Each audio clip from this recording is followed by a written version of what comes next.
Well, thank you all for coming. And for those of you who don't know me, my name is Lisa Kiran, and I am the CLC chair. So it's my pleasure to host this webinar and to tell you a little bit more about what CLC is all about, but most importantly, show you what CLC is all about because the magic happens really in the doing and not in the talking about it. I'd like to give some time for Brandon to introduce himself and share something about MOBTS. Hello, everybody. My name is Brandon Sharpeed. I'm the Executive Director of MOBTS, and I wanted to go through a couple of housekeeping items here with you about the organization as a whole, with the parent organization of the CLC. If you're into impromptu destinations on the other side of the world, we have our call for papers that is closing this Friday, the 24th. So by all means, join us in Melbourne. But in a bigger picture here, we do host our MOBTS Oceania affiliate every year in late January or early February, either in Australia or New Zealand. It's usually 2 to 1, 2 years in Australia for every 1 year in New Zealand. This year we are in Melbourne with CQ University Melbourne. And then next year we're going to be back up in Queensland at University of the Sunshine Coast for 2027 January, followed by 2028 being at University of Otago in New Zealand. So if you have any interest in joining us on the other side of the world, by all means, this is a really fast-growing, dedicated group that is a great, a great conference to be a part of. And then we have what we're kind of considering here our summer of MOBTS coming up. We have back-to-back conferences, our annual conference and entering its 53rd year at the University of Michigan from June 9th through 12th. We have the benefit of being by one of our larger international airports at DTW in Detroit. So what many attendees are going to be doing is they're going to be doing a kind of a dual registration, one registration for both conferences. We'll be attending the MOBTS USA conference from the 9th through the 12th. And then on the 14th, hop on a flight from DTW, direct flight to Tokyo, at which point we will depart from Tokyo and go over to Kansai Gaidai University in Hirakata, Osaka Prefecture, Japan, for our June 16th through 18th International MOBTS Conference. I will make mention that conference is capped at 100 attendees. So while that doesn't necessarily impact when you get your submission in, if you do want to be a part of it, really kind of got to stay on the ball on that one because we do have a hard cap of 100 attendees. With that, if we can move to the next slide, I'll make you aware, if you're not already, of our two wonderful journals. We have the Journal of Management Education and Management Teaching Review. Journal of Management Education is a B-rated journal in ABDC, while Management Teaching Review is a C-rated journal. Both those journals have access through our membership, which can be picked up on mobts.org and access through mobts.org if your library and your institution does not already have access to those journals. As always, if you ever have any questions or concerns about the conferences, about membership, anything along those lines, or CLC, feel free to reach out to me. My email address there is in the chat box. And with that, let's get rolling into the CLC content, Lisa. Thanks, Brandon. So I'm going to start with a quick introduction to CLC. And I think I can start with what I think is a shared foundation amongst the folks here today, that education can truly be a transformative experience, even when we're doing silly things like coloring blindfolded like you see on the screen here. Education can transform the way that we think, who we are, who we think we are, and think we can be, and so on. And in much the same way, leadership development also requires a transformation too. A transformation of our habits, our assumptions, our self-limiting beliefs. I could go on. If we're honest, we know that transformation takes time. Time and space to learn about ourselves and to try and to fail and to learn. It doesn't happen in a single instance. We need to invest in our development time and time again. And that's hard, right? Which is why we need the support. We need supportive others to help us along the way, both in the day-to-day evaluating our short-term progress and our long-term progress, to let us know the progress that we are or are not or need to be making. And so CSC has really sort of leveraged these three principles, the need for time, support, and evaluation, to create a leadership development program that we hope is practical, accessible, developmental, and most importantly, effective.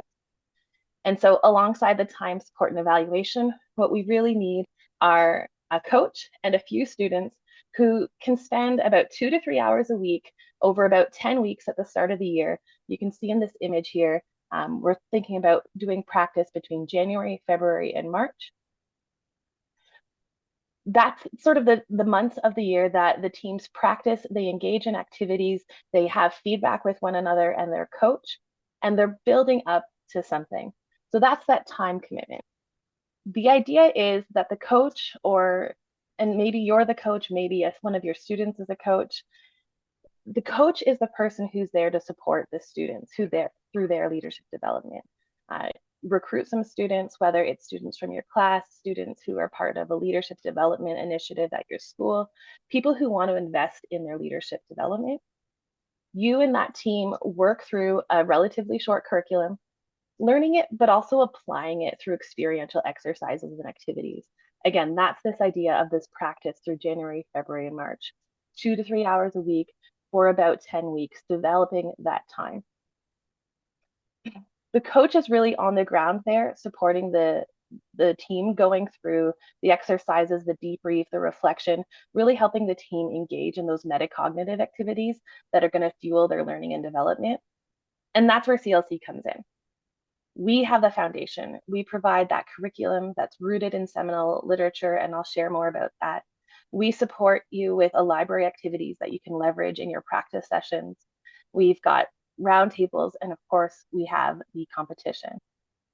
So how we've developed this is that CLC supports the coaches so that the coaches can support the students in their development.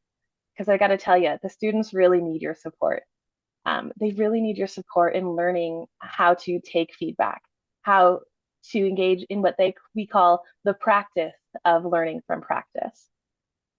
Feedback is hard. Oftentimes to students, it feels destructive and not constructive. And so that's why we need that time, that space to really practice with people who are going to support us. And I know you want to be that supportive person for your students. I love being that supportive person for my students, but it's also really hard coming up with new activities, maintaining that momentum. Again, this is where CLC comes in. We've got that practice activities. We've got coaches roundtables to help support you do things and think about how you can do things differently. So that's the time piece, that's the support piece. And then in terms of evaluation, as I've sort of alluded to earlier, we encourage coaches to run through reflections with their teams after every activity. What went well? What did we miss? Why do we keep falling into the same problematic behaviors? Because they do, time and time again.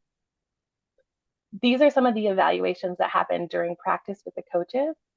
But then we also have this culminating competition towards the end of the season in March or April that provides another level of evaluation. It's, of course, a chance to evaluate yourself against other teams who have been practicing. But more importantly, I think the competitions provide an opportunity to evaluate your development in a new context. It's one thing to practice with your team in the safety of the space that you've been practicing in. But when it comes to competition with those other teams, with the stress, with the championship belt on the line, that's a new context for leadership development that folks really have to work through. And the competition really adds something special to the leadership development. That's a really sort of quick overview of what CLC is and why we run CLC the way that we do. But rather than tell you about CLC, I really want to show you what CLC is all about. Brandon can tell you the mission of MOBTS is to provide a forum for the exchange of ideas and information and materials amongst members, with the goal of trying to improve teaching and research. And I think that's what the activity library in CLC does really well. I talked a little bit about the activity library. We've got over 100 activities and growing, thanks to our coaches, thanks to our teams who've developed and tested new activities, suggested tweaks to new ones. And this is a huge piece of the support in the CLC community. Like I said, we've got those practice activities that are about 10 to 15 minutes, somewhere in there, these smaller ones so that you can engage with them in those practice sessions. We also have longer competition activities. They tend to be more complex, and they're great to practice as you move closer to that competition, or if you want to sort of test multiple competencies at the same time. We've got activities for in-person, for in-line, just like we run competitions in person and online, and we've got great facilitators notes to help you understand how to implement those. So these are all resources that I'll share. And as a reminder, we will share the full facilitators notes for the activity that we're gonna run today. Like I said, today I wanna show rather than tell you what CLC is all about. So today we're going to engage in a practice activity that I typically use early on in the practice season. I give you that context to let you know that it's a relatively simple activity, but it can quickly devolve into chaos. You can use this activity in person and online. I've used it in small groups and in large groups. I've even taught my colleague who's running a first year leadership class how to use it in his class of about 100 students. Um, so it's a really useful activity, and it's also one that you can come back to during the practice season. We'll talk more about the curriculum and some things, but what I really want to do is help get you ready for the activity because that's going to be the core of today's webinar. So we're going to run our activity in breakout rooms. And once your team is in a breakout room, your judge is going to share a link to the activity sheet in the chat. And so you might be wondering, what the heck's an activity sheet? In our activity library, we have all of our activities formatted in an activity sheet like this. It's consistent across our activities. And so when students get this, they sort of know what to sort of work through. For you, for many of you as first timers, some things that you'll want to look at, your supplies. These are the only things that you can use while completing your activity. Generally, you can use a paper and a pen to make notes, etc. So if you don't have one nearby, feel free. You've got the time that you're available to do the task, which will vary across activities. And then the leader. We always leave it up to the team to assign a leader. We will challenge you to assign a leader, and you really should because it might impact how your judge scores you. And I'll tell you more about that in a second. Next is the goal of the activity. This will vary across activities, so I won't tell you too much yet, but read this one carefully because you'll want to know what's going on. Next, we have the scoring. All of our CLC activities are scored across two things, process and results. The process, and you see I have it starred here, is really, really important and really at the core of CLC, and I'll tell you a little bit more about that. The process is always scored based on the leader and team effectiveness skill sheet. The results will once again vary alongside the task, whatever the students are doing. Next, we've got some rules. This is some more important information for your team to work through so you know what you can do, what you can't do, what you must do to accomplish your task effectively. And then the last item you'll see on the activity sheet are questions. We try to make the activity sheet as fulsome as possible. Read it carefully. If you have major questions, chat about it with your team. If you're really not sure, you can ask your judge. And this is a similar process that we follow in the competition. I talked a little bit about process scores and the importance of choosing a leader. And what you can see on the screen now is what we call the Leader and Team Effectiveness Skill Sheet, AKA the Ellen test. This is a rubric that we use to help teams prepare to lead, follow, and collaborate as a team more effectively. And like I mentioned, this is really at the core of the CLC. It's the practice of learning from practicing working with others, right? That's the point of these practice activities. How do we do these things well? How do we lead well? How do we help people develop their process of leading? How do we help followers develop their process for following? And overall, how do we help the team develop a process of collaborating effectively? I often tell my team, you can always control the process, but you can't always control the results. And so as your team is working through the problems, there's some things that you might want to do. At the beginning of the task, really engage in some problem solving. Have a clear understanding of what you're going to do and who's going to do it. Throughout the task, maintain a process emphasis. Be willing to iterate, improve your strategy, share problems that you're facing, and practice emotional intelligence. You might disagree, but we can do that constructively, productively, doesn't have to be destructively. Like I said, the process is really at the core of the CLC. We're trying to help teams and individuals learn how to collaborate effectively more together. And that's where this process comes in. And so for you today with your activity, I'm going to encourage you to, I'm just going to grab this link real quick. follow the link that I just put in the chat for the leader and team effectiveness skill sheet. You can use it as a resource as your team is going through the activity today, making sure that you're sort of checking the right boxes. Notice that there's some responsibilities for the leader and that there's some for the team. Can you take your responsibilities seriously? Last but not least is the Ellen. The Ellen test is rooted in the CLC curriculum. We're not going to cover it all now, but I just want to share a few highlights of how we've tried to be intentional in this program of leadership development that we tried to create. So for example, in the Ellen test, you would have seen emotional intelligence, which is shown here as a characteristic of leadership. Part of emotional intelligence is engaging conflict productively. We've got conflict here and several different strategies you can use to engage in conflict, just like we have different strategies for leadership styles and different follower styles. This is the idea of CLC, is to give them this curriculum and then to give them problems so that they can decide, well, what conflict strategy is going to help me here? What leadership style is going to help me here? What follow style is going to help me here? And make intentional choices to collaborate better. That's the hope of CLC. Really at the core of the Ellen test, and my last piece of advice for you today before we get into our activity, is the acronym SOLVE. SOLVE stands for a process that teams can use to solve problems together in an iterative way. And so it's meant to go through multiple times. When you first get your activity sheet, think, for example, who's going to be your leader? That's a role you have to set. Clarify your goals, understand the activity sheet, really get into the rules to understand not only what you have to do, but what are some of the problems you're going to run into as you are doing that. As you come up with problems, you might set new rules, you might clarify your goal even further. Ultimately, working to list some strategies to overcome these problems, veering towards the consensus on one so that everybody knows what our goals are, everyone knows what our rules are, and then you implement. But like I said, you want to maintain that iterative nature, right? As you implement your strategy, evaluate results. What new problems are you noticing? Will a new role help that? Is there a strategy that could help you solve it? This is that problem solving process that we're trying to develop in our students, a way to balance sort of an action orientation with careful planning.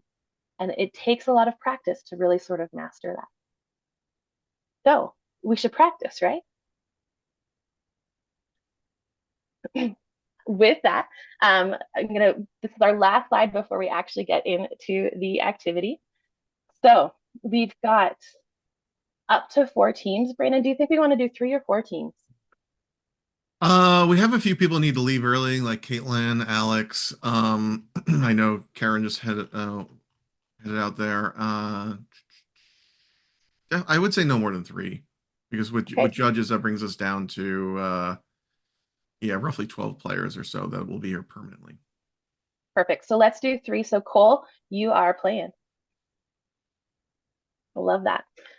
So one team's going to stay here with Brandon, and then we've got 2 judges, myself and Aaron. Aaron, if you give us a wave, thank you. So you might be pushed to a breakout room. Your team name is going to be your judge name. My only Once every request, I'm sorry, my only request here is as we're selecting rooms and we'll shuffle some people around, we're just going to make sure that Jen, Lee, Alex, and Caitlin are in separate rooms since they're all leaving early. Yeah. Once everyone's settled, Brandon will make an announcement. Your judges will add the activity sheet to the chat, and then you can start your task. This task is divided over 2 parts, 20 minutes, so 15 minutes to plan and test, and 5 minutes to execute. Brandon will use the Zoom God voice to let you know when the 5 minutes begin. Okay. And Oh, sorry. from that, just remember to select your leader and let your judge know who that is. I think we're okay. Yeah, I'm going to open up the rooms. Please select a room that you want to be in. A reminder that some people need to stay back here. Once I see that those have kind of made those selections, and this is automated, but when we actually do the competition virtually, by the way. But once we see the everybody shuffle out into their rooms, I will then go and kind of manipulate where people actually will end up being just to make the teams even. Okay? Okay, excellent. Opening up the rooms now. Lisa, you're going to automatically be sent to your room. Thank Erin, you. you'll need to select your own. Okay, rooms should be open. Use the breakout option on your toolbar to access them if you did not see a prompt come up. And again, we have this main room here, which is going to be the recorded room for people to see what actually we were doing and the discussion that takes place, the scoring, etc. Then we have Team Lisa and Team Erin. If anybody needs help, let me know. Doesn't something usually pop up and then you just click on the break? I had nothing pop up on mine. If it didn't pop up in yours, it should be you should be able to use the breakout room option on the bottom. But what I can do is I can just Showing start. up, unfortunately. Okay, I can start shuffling people around. Not a big deal. Yeah, the breakout rooms didn't come up for me either. Yeah, mine either. No. Okay, not a problem.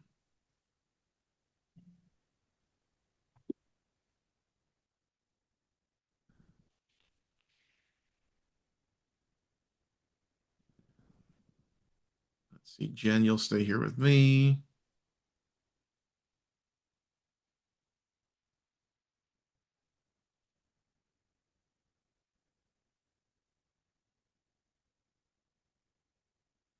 And okay, we should be good. Okay. So let's see. Okay. You are going to be provided the rules here. And once I give you these rules here in the chat box, you will have 15 minutes for your planning phase, at which point I'm going to send out an announcement that we will actually start the exercise. The document's in there in the chat box. And at this point, as a judge, I'm going to be quiet.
Teams, the activity sheets have been distributed. You have until 40 minutes after the hour for review. You have until 40 minutes after the hour for review.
Has everybody read through the sheet yet?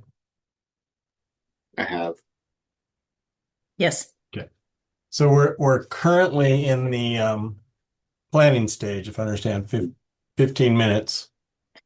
And it says in here that during this 15 minutes we can make practice attempts.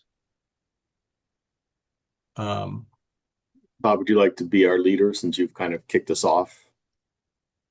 Why did I know that was coming? The curse Yeah, of speaking first. I can be if you would like. I'm not opposed. So we have two options, sorting option 1 and sorting option 2 if we look at our goal. So deck from lowest to highest. And I'm trying to look in this here. It does not say it is a following suit order. In a specific order. Right. So we have two sorting options, and this is, I think, what people might miss in the instructions. Sorting option 1 is relevant cards in your deck from lowest to highest. Period. Sorting option 2 is lowest to highest and in suit order. By a specific order of suits. Right. But sorting option 1 does not have that instruction. It just says from lowest to highest. But we get more points if we can pull off the second one, right? They double. Correct. 50 for Okay. one and 100 for the second. Correct. So we have two options. It's a matter of deciding which is sorting option 1 would be quicker. Sorting option 2 would give us more points. Have we looked at the mechanics of the site yet to see how kind of intuitive, easy the sorting process is that might help us? If you go down to the bottom under Team Brandon, there's the link, Mhm. and you can go in and look. And you have this. So once everybody's there, let me know. Yeah, I'm in. Okay, There. I'm seeing little dots move around. Very Okay. interesting.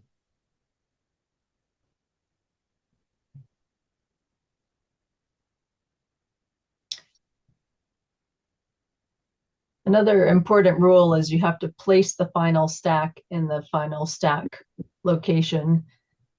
Right. And so we have to learn how to move an entire stack as a technical function in addition to sorting. So if we do that,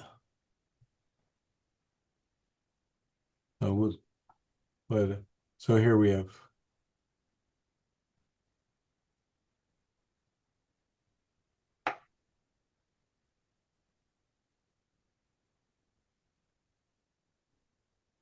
So now I'm wondering, can we move it all at once? No. What So if you hit like shifter is there? yeah, I think you move one card at a time. Ooh, what do What- we do with Where jokers? does the jokers fit?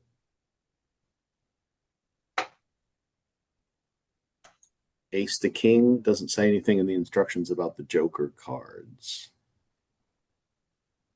Hmm. So Do we there, leave them out then? that would be my. Yeah, can we use this bottom register? Yeah, once you put them down there, though, nobody can see them but you. Okay. I think we should ask the lead judge because we don't want to be totally disqualified if we're not supposed to Yeah. do something inappropriate. Do you have a formal question? Yes. Are the jokers part of the stack that we submit? Final stack. I would suggest that the answer is in the rules. Okay. And so since they're not mentioned, I would suggest the answer is no.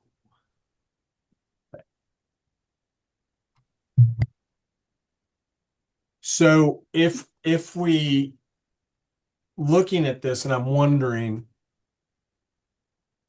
if we laid all these out by suit, like I just did with the spades, we could go through the entire deck and put 4 stacks kind of like that,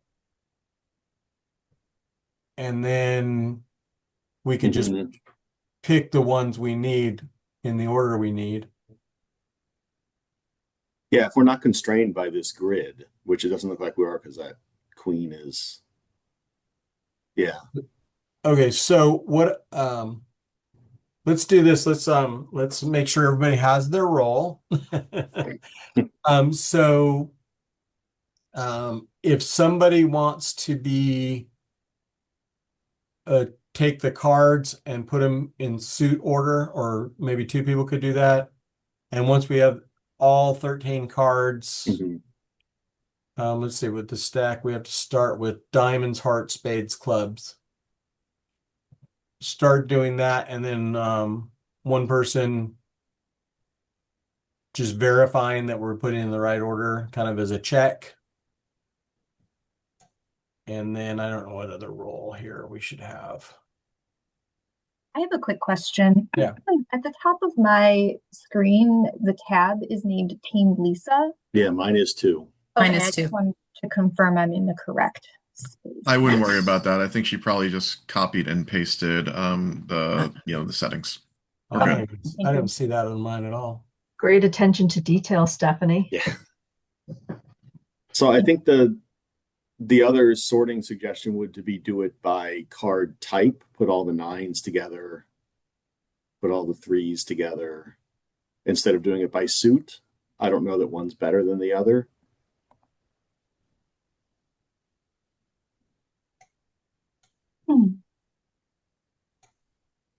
Or faster than the other. Well, my only suggestion on that would be when we're in that, then we have to bounce it around. Whereas if we have Mhm. all the same Yeah. suit, we can go, okay, hearts come first. Let's just ace, ace, Yeah. 2, 3, 4. I think might be quicker. If they are divided by, if they're divided by suit, could we assign a person to the suit?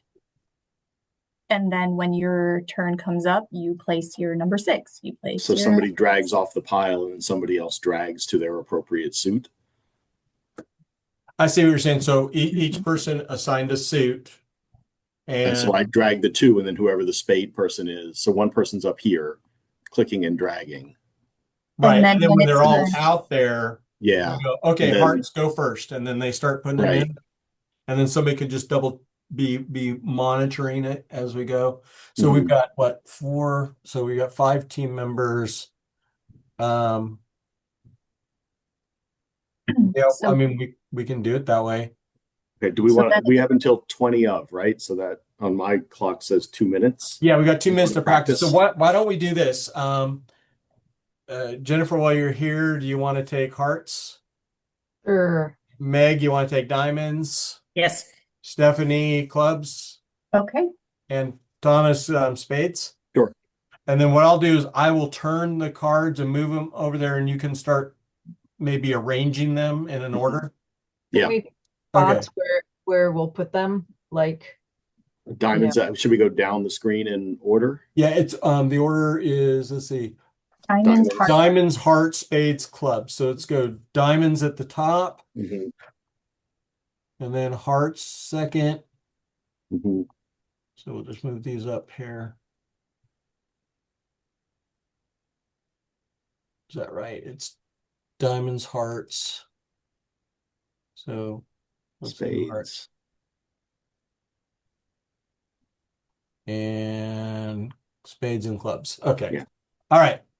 so I'll- I'm confused about the hearts location, like They're the second row. second. Okay, because there's only 3. Yeah. Oh, there are only 3 rows. So you can share the top row with diamonds if you want, but Well, it I mean, might there's enough room visually- to have 4 rows. Yeah. You don't have to maintain the grid. Right. Okay. Got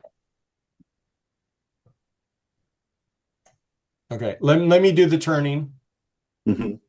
and then okay, Joker, I'm gonna Joker hide. down there, yeah. Okay. Oh, interesting. There isn't a full deck. Okay. Nice. But it could change when we recall Wait them a to minute. shuffle. Oh, wait, hold on. Oh, wait, they're tricky. They have some blank ones. I'm going to have to ask you to stop at this time. The prep time is done. No. I would recommend that you recall and shuffle the deck. I'm going to make an announcement to the group here. So if you give me just a second. What? Oh, you got to recall that card. Yep, thank you. Okay, give me one moment here. How come these aren't going up? Hello, everybody. Your preparation time is now over. The preparation time is now over. At the start of your task, you will need to hit the official timer for your official attempt and coordinate and communicate with your judges as needed. Thank you. Good luck. Okay, I will start flipping the cards and moving them out, and you put them where Oh, you timer need them. first. Yeah, I'll click the timer. Are we Yeah. ready? Okay, and oops.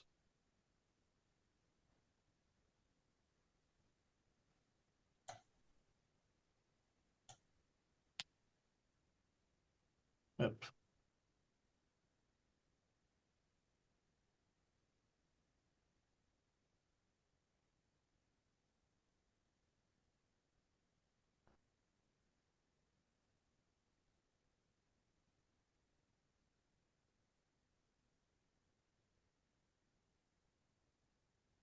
Yep.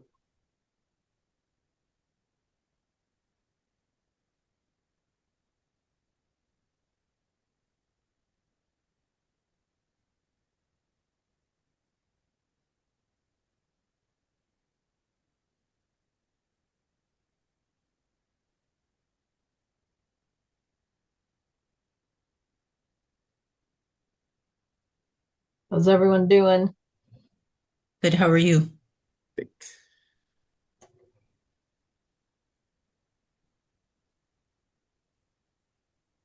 Oh, there's duplicates.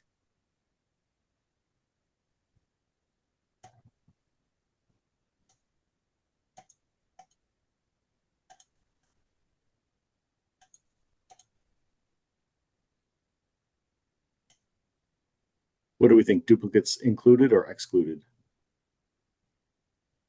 I don't know. I would exclude them. Okay. Yeah, I dumped the duplicate 3 down to the bottom.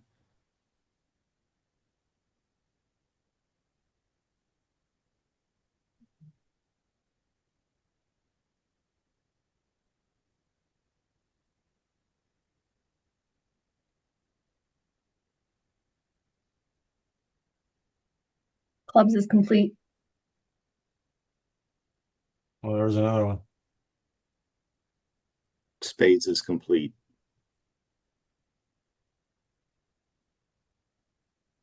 Diamond's missing a 4 and a 6. There's a 6. And we're dumping the extras down at the bottom.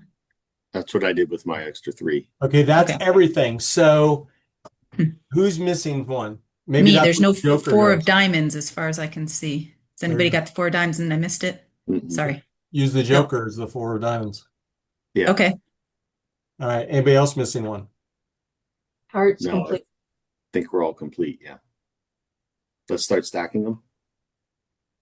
Okay, put them in order, and we'll go And from diamonds first first. is diamonds, ace on the bottom. Okay, here we go.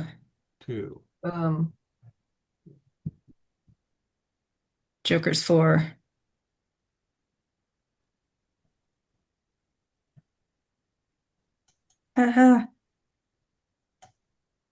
Ah, sorry. Mouse. Okay, diamond's done. Hearts. Oh, Uh, can't What we go on happened? top? it didn't. Mm. It disappeared. Oh, we didn't. We're going in reverse order. Undo? Yeah, let's take them out and club We got still to on the stack it bottom. in the other order. I think that, We didn't leave um, enough time to practice the mechanics. yeah, somebody wants to, there's the, Okay, I got it. What? I don't, What okay, happened? it So didn't is- stick it on the bottom. I don't know why it didn't stick it on the top. Does this mean that we have to put all of the ace cards No, down? because it says in the following suit order. Or does it mean There we that go. you put ace, It went ace, that time. ace, No, it's working ace? now. Rest. Yep, Oh. just a glitch. Oh, That was an interesting glitch.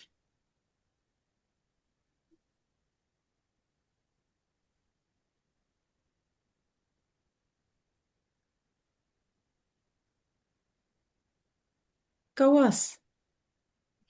Way to bounce back, people. I'm Woohoo. suspicious still. I see.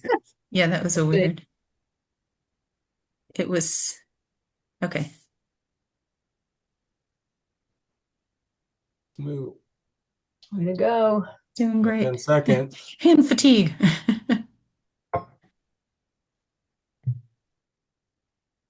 You got it. Okay, spades. We're done. Last one. Oh, messed it up again. Drag 3. We just got to find the spade and try again. Yeah, but we exceeded our 5 minutes. That's a no, it's there's Where did just it a go? penalty, I think. Just How did I? oh, you're What right. time? You're right. We exceeded it. You're right. Yeah. All right, so we can reset and redo. We lost it. I'm confused Okay. where the Yeah, card where is did the ace, going. where did the ace go? Well, it was 5 minutes and that's it. There was no redo. Yeah, there's no points after 5 There's no minutes. redo. We're- Okay. It's the Okay. mechanics of This the was a system. quick throw you in the deep end type thing on what appears initially to be a very simple thing. Yes. Yeah. So give me a second. Yay, 0 points. Well, no, but we're going to go over this, but that's the beauty of the Of the rubric, LMS. right? Because the Yeah, tasks, there the are process. points to gain, and you guys Yeah. really did a phenomenal job. And we would have made it had it not had the glitch where that heart Well, disappeared. So Sam, we still can't And the find ace just, yeah, that second ace Ace of disappeared too. spades. So when we do things like this, give me 1 second to text Lisa. I've got to go, but thanks, team. Enjoyed learning this with Thank you. you. Bye. Bye. See you, Jen. See you in a couple days. Yep. Okay, I'm gonna let me see if Erin is done.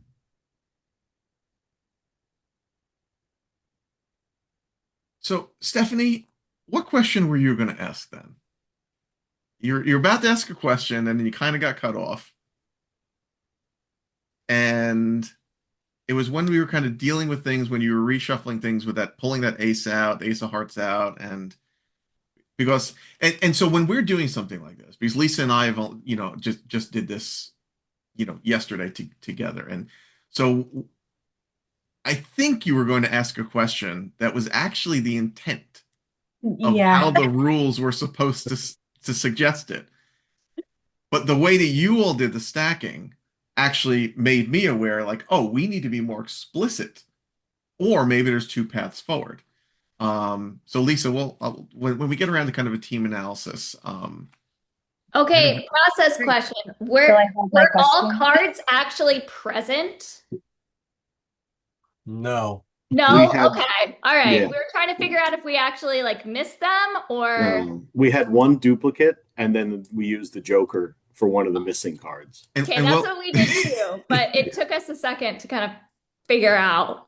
yeah, and so that I'm sure, Lisa, I'm sure you learned some things from your group. I definitely learned a bunch of things from my group there. I had a very creative group. So yeah, I'm looking forward to the analysis here. Is everybody back in with us? No, Erin's team is still out. I did try to call them back. Oh, the breakout rooms will close in about 10 seconds. Okay, great. So And I'm going to do my scoring here. yes, I have to do mine as well. And Just Lisa, quickly. and once Erin gets in here, if you want to privately message me the scoring, I can take care of that. Sure. All right, folks. Well, welcome back.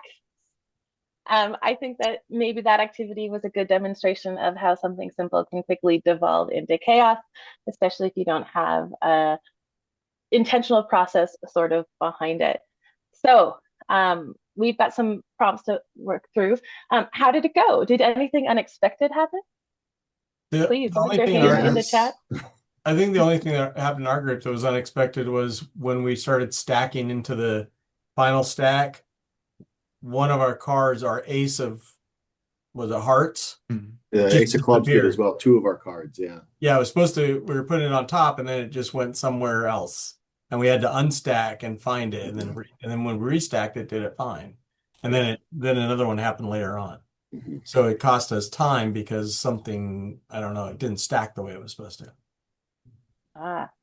And the stacking, it's an important feature to find because not everyone would have found that, right? So that's part of the problem, is figuring out how to use the board, right? And figuring out what the task is and figuring out how to work together all in 15 minutes, right? Emily says in the chat here, it took us way longer to figure out what we were supposed to be doing than we probably expected. That didn't leave us much time to practice. So I actually wrote down. We found the same thing. Very little actual practice time with the website itself. And I wrote down for my group, Alex suggested at 12:36 that we should practice and get a feel for it. And 1 minute later, it was said, I think I finally understand what we're trying to do here.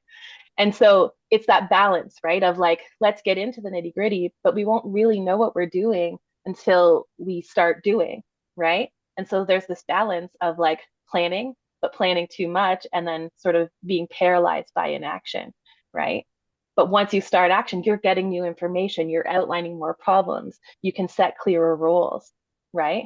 And that's an important balance. That's that process that we're really working to get our students through.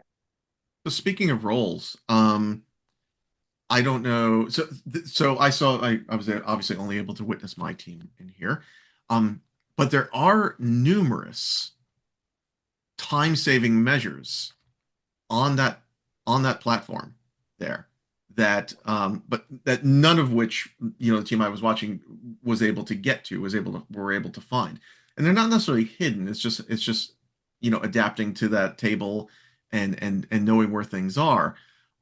So with that, to my team, I felt like the accessing of the actual program was quite late in the planning process, and I'm wondering if you were redoing this, would you assign somebody that role, that task early on, where we're a team of 5, right? There's a team 4 or 5, whatever, and 3 people could dissect the rules and interpret the rules while one person gains a attempted mastery of the platform. I mean, now that you mention it, yeah, yes, Good idea. Yeah. Yeah, we did come very late to actually like using the platform itself, getting it loaded up, and then figuring out, other than the dragging onto the board, we didn't practice stacking at all. We just started stacking once it was time to start the actual exercise itself. But yeah, I think we all sort of in a rush to contribute equally, all in the same space and at the same time. We didn't think about one person can be the sort of mechanics master and other people can. We had a question about the Joker when we were clicking around and found it, deciding how we were going to stack. Were we going to try to go for the in suit order or not? Those are all, I guess, roles we could have assigned each other instead of kind of hashing things out collectively, and maybe wasting some of that time at the end when we didn't exactly know how to use the table. Well, and I think that's one of the things that, sorry, Alex. I was going to say, I think that's a benefit. Emily said something about like the forming, storming, and norming stages, but obviously too, we were a team that came together that didn't have any like time getting to know each other or understanding like each other's personalities or roles like before this. And so, like Emily said, I think I can see the benefit of like the practice and, doing all of the things to prepare to lead up to actually doing the challenges. And that speaks to what I was going to say a little bit too, Alex, is that, every experiential exercise we're doing when we're putting students in new groups, they have to sort of do that as well, right? And so CLC sort of helps them learn a streamlined process of no matter what group you're doing, right? A lot of my students report that that's what they use now in group projects now, is sort of solved to work through it. So it gives them that intentional structure to work through. They still have to go through it intentionally, but it's there for them so that when they do have, you know, the cards with dogs show up and be like, that's unexpected. What do we do with that? They have some sort of practice dealing with stressors like that. Folks, I am mindful of time and I do recognize that folks will probably have to go.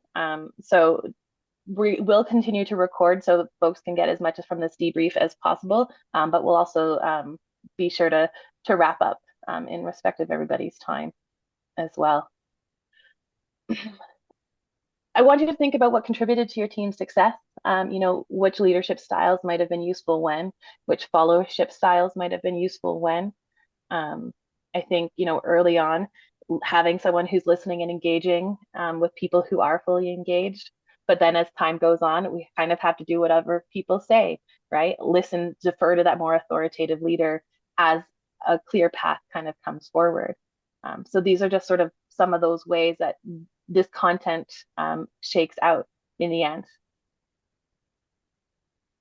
Lots of other connections to the curriculum I think that you could take depending on sort of like what the lessons are, what those learning outcomes are. We've used this activity to talk about stressors and leadership and teams and problem solving, etc. I see in the chat here, Aaron's team got 67 on process. I don't think they got any results. I think if I maybe go out here, no. Brandon, how did your team do on process? Yeah, 88 on process, but 0 on results. But excellent process. I was just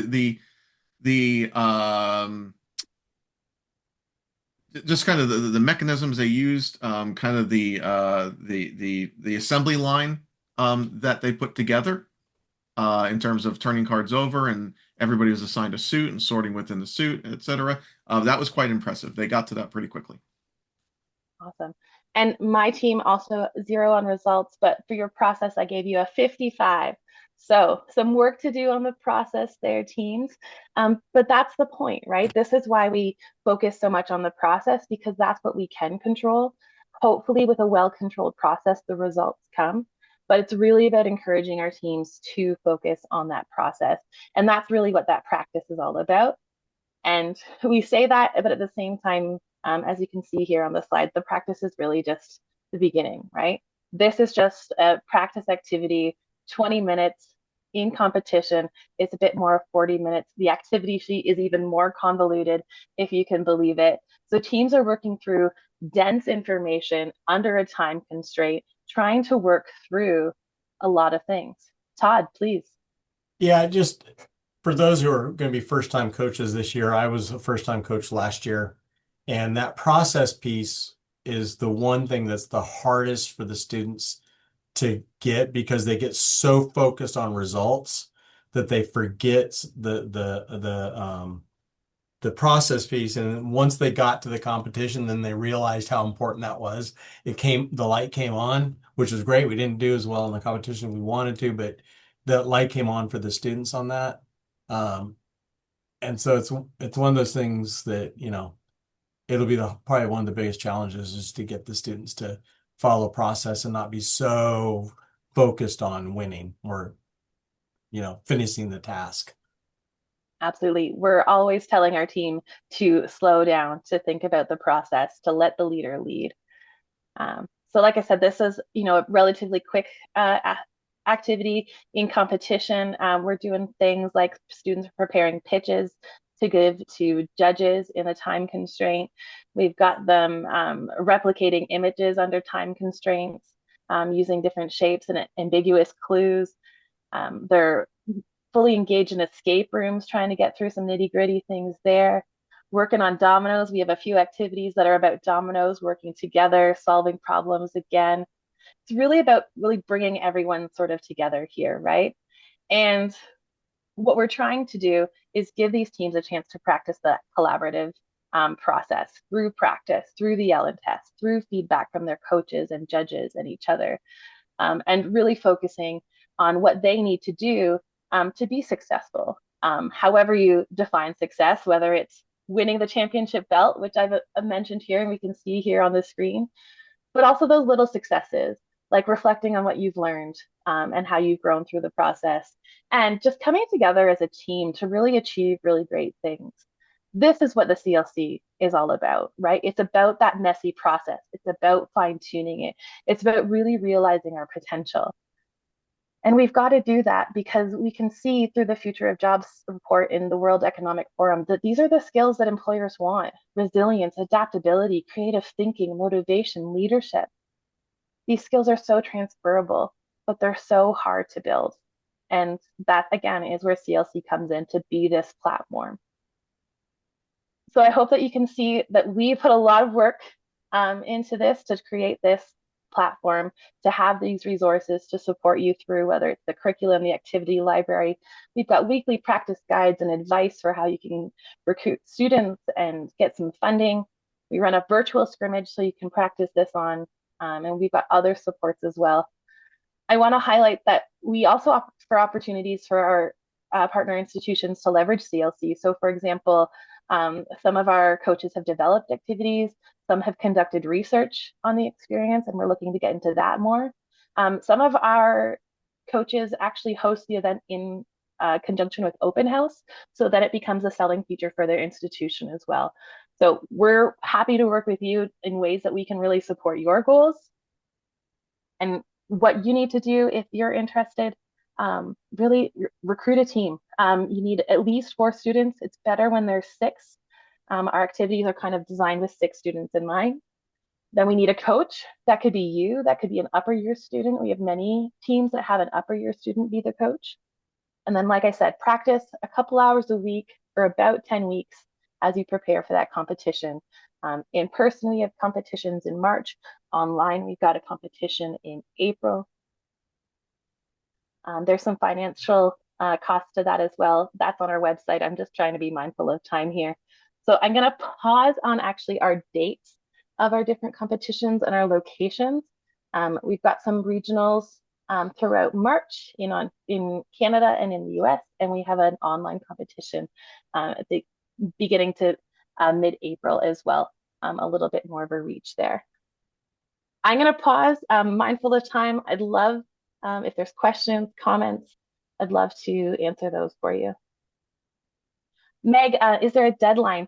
Honestly, not a really hard deadline, as long as you've sort of got like the time to engage in some practice activities. I'd suggest you'd want to have at least about 20 to 25 hours of practice, upwards to 40 before. So most teams would need to register by about February to make sure that they can do that. But registrations are open, and we've had quite a few registrations already. So from a lot of new teams too. Yeah. We're excited about this season. Yeah, Lisa, I've emailed you about this as like making it a class versus. So I'm just curious, for people who have not made it a class, what or how do they kind of like sustain student engagement? Like, is it more formed or like talked about as a club then? Or, how do you ensure, the 6 students? And then how do you work through that if they're not taking a class? Absolutely. So I think it helps when you can sort of tap students based on like relationships that you already have, because you sort of know them and they know you. So there's that piece as well. So whether you tap students from classes that were particularly engaged or invested, that's one option, sort of outside of class time. I know a lot of student life experiences will draw on like their student leaders, for example. We've got one institution that's actually turned this into a micro credential. So anyone who on the student life side of things has indicated that they're interested in leadership, they get like email blasts about the opportunity to participate. And then I think they have to sort of apply to be on the team to try to give a bit of a hurdle to make sure that they are committing to that piece. So I think there's lots of opportunities to find students who are interested. Like I said, whether it's through extracurricular things or just through class. And there's really that personal touch of like, hey, I noticed you and I think you'd be great for this. That really resonates with student and really seems to help me. Got it. Thank you. You're welcome. Art, to answer your question, yes, that's per team, and then we have this scaling essentially. The more teams you register, that the new price sets in for each subsequent team. Kirsten.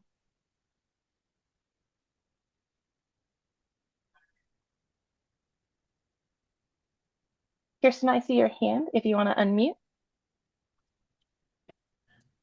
So I just wanted to add that we solicit leaders from faculty and staff, and then we send them an email that says, you've been nominated, blah, blah, blah, blah. And that kind of gets their attention too, because we don't do it as a class. We practice Friday afternoons. So Yeah, and I'll give a little bit of a peek behind a curtain of something that we're toying with. We'll have more information on soon. The MOBTS board of directors gets together once a year, every year, and that's actually coming up in 2 days. We're gathering in Charlotte for our annual full board meeting, and one of the things that we're going to be discussing are other ways beyond kind of the traditional curriculum that we do have for engagement in the CLC, and the prospects of like, what do club teams look like? What would a club system, a la SHRM and SAM and things along those lines, what would that look like within the MOBTS CLC? So you might see more information soon coming out about that, depending on how we kind of flesh things out and reception by the board as a whole. But that is something we're aware of, that kind of a club system, whether it is more formal and comprehensive as this umbrella of multiple clubs that we provide information and assets to, resources to, et cetera, or whether it's more informal, kind of one-on-one that we work with each individual institution that might want to put that together. But yeah, there are multiple paths forward to put together an effective CLC team, and we've had and we've had everything from community colleges to graduate programs compete. So there's no one size to this box, so to speak. And just to add on to what Brandon was saying, not only have we had, community colleges to, students from graduate programs, we've had folks from all sorts of walks win the competition. So you might expect that the classes associated with it win the competition. Not usually. The extracurricular folks, I think maybe they're more invested. They win often. Community colleges have won. It's really, who shows up, which version of the team shows up at competition day, which is really exciting. Folks, if you have any other questions or comments, we'd love to hear from you. In the meantime, I will let you know that you can contact Brandon or myself at any time. Both of us can be reached at clc@mobts.org. And as promised, we will send out the full facilitator's notes to that shuffle activity in case you want to run it in class, in person, online. I've done both, and it's a lot of fun either way, especially when you're not the one doing it and you get to watch the people do it. That's a lot of fun. So we'll send out those notes. We'll send out a copy of the slides so that you've got all the resources that you need. And hopefully we'll see you at a CLC. Any last thoughts, Brandon? No, that's all. I thank you all for participating. Thank you for diving in this little kind of crash course of the basics of a CLC activity. It only gets tougher from there, but also we learn a lot more from there too. So yeah, feel free to reach out, and we hope to see you around in a regional.